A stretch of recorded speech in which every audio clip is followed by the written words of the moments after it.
l'école. Quel merveilleux endroit pour allier savoir et apprentissage de la vie en communauté.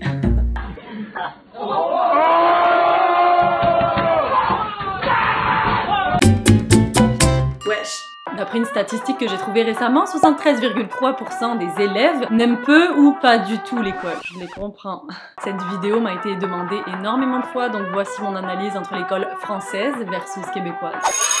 Une des premières choses qui m'a frappée en arrivant au Québec, ce n'est pas un professeur évidemment, mais c'est surtout le fait que je me suis sentie de suite comme dans un film.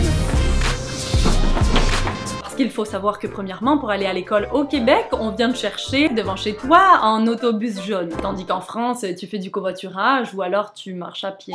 C'est de suite moins la classe, quoi. Au niveau de l'uniforme, eh bien, il n'y en a pas. Tu t'habilles un peu comme tu veux, un peu comme en France, sauf que ici, les gens jugent beaucoup moins les autres sur leur apparence. Ici, les gens vont à l'école pour étudier, hein, donc ils choisissent un sac confortable pour porter leurs affaires et surtout pour ne pas se défoncer le dos. Je vous dis ça parce que mes amis et moi, lorsque nous allions à l'école en France, c'était principalement pour briller, pour rencontrer des gens, pour agrandir notre cercle social, les notes, les cours, bref, ça c'était pas important. Mais au final, en arrivant à l'école, on ressemblait plutôt à ça.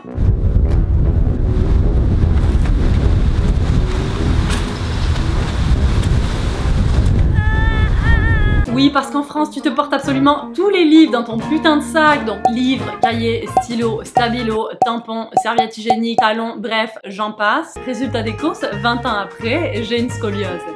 Merci le ministère de l'Éducation. Au Québec, ils sont un petit peu plus réfléchis et avancés, tu vois. Tu laisses tes cahiers et tous tes effets personnels dans un casier qui t'est attribué pour toute l'année.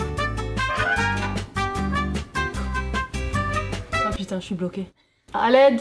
Par contre, le seul problème, c'est que tu dois fermer ton cadenas avec un cadenas qu'on n'a jamais vu en France. Hein, donc quand tu débarques, ça fait un petit peu bizarre. Ben, c'est ça, c'est ce fameux cadenas. Mécanisme super compliqué à comprendre quand on n'a jamais vu ça en 20 ans.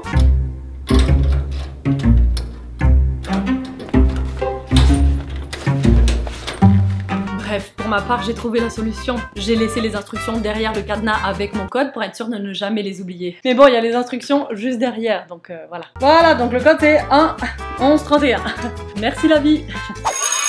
Sérieux, tout me fait penser aux écoles américaines au Québec. Hein. Quand tu bois comme dans les films.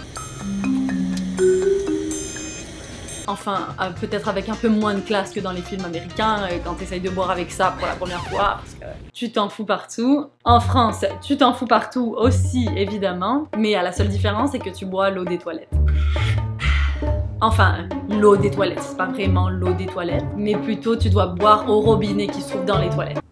Bah fallait le dire. C'est le robinet que tout le monde a touché avec ses mains plus ou moins propres, hein, ou même des jeunes qui s'amusent à pisser dessus pour être un peu comme des racailles quoi. Wesh, les installations sportives au Québec sont un petit peu aussi comme à l'américaine. Tandis que moi, dans mon école, en France, j'avais un terrain de basket, un gymnase fermé, et c'est tout. Ici, t'as la place pour faire des Jeux Olympiques à l'intérieur quoi, hein, et 365 jours par année.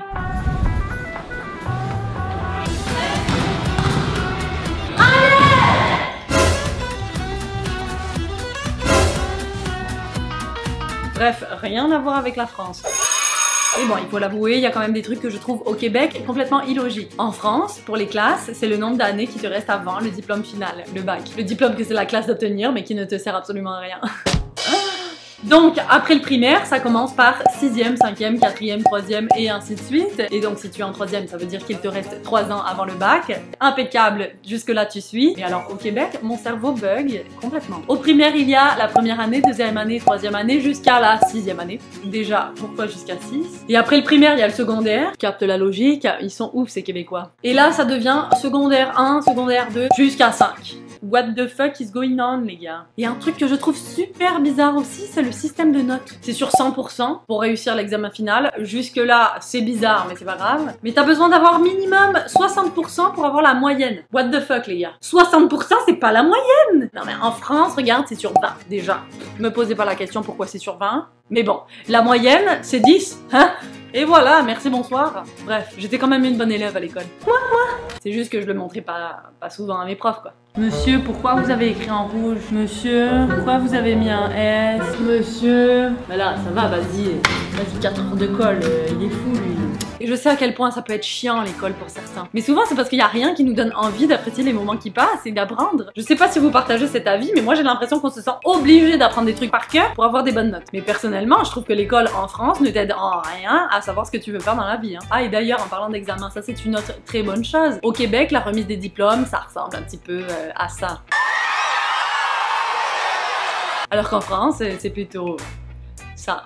Tu cherches ton nom sur des papiers affichés à la bonne franquette parce que c'est la crise en France, t'as toujours un con qui est devant les résultats. Il y a ceux qui sont heureux d'avoir réussi et ceux qui ne le sont pas. Alors c'est pas grave si tu sais pas quoi faire dans la vie. L'important c'est d'arriver à cibler ce que tu aimes et de le faire souvent. Moi ça fait un peu plus d'1 an que j'utilise une application qui s'appelle Academos. Ceci n'est pas du tout un placement de produit, c'est juste que je l'utilise réellement et que je trouve que ça peut vraiment aider. L'application est seulement disponible au Québec pour l'instant, mais bientôt en France, restez à l'affût. Et ça me permet d'expliquer mon métier à des jeunes entre 14 et 30 ans qui ne savent pas du tout quoi faire dans la vie. C'est moi à 25 ans, je ne savais pas du tout quoi faire de la mienne. Alors surtout, pas de panique. Et sur cette application, il y a des centaines de professionnels qui offrent de leur temps pour répondre à toutes les questions en lien avec leur métier et leur quotidien au travail. Alors si tu sais pas quoi faire dans la vie, ça peut être une bonne idée d'aller parler à des professionnels. Tu trouveras tous les renseignements en barre d'infos. Mais bref, vous voyez à quel point le Québec est extrêmement avancé comparé à la France.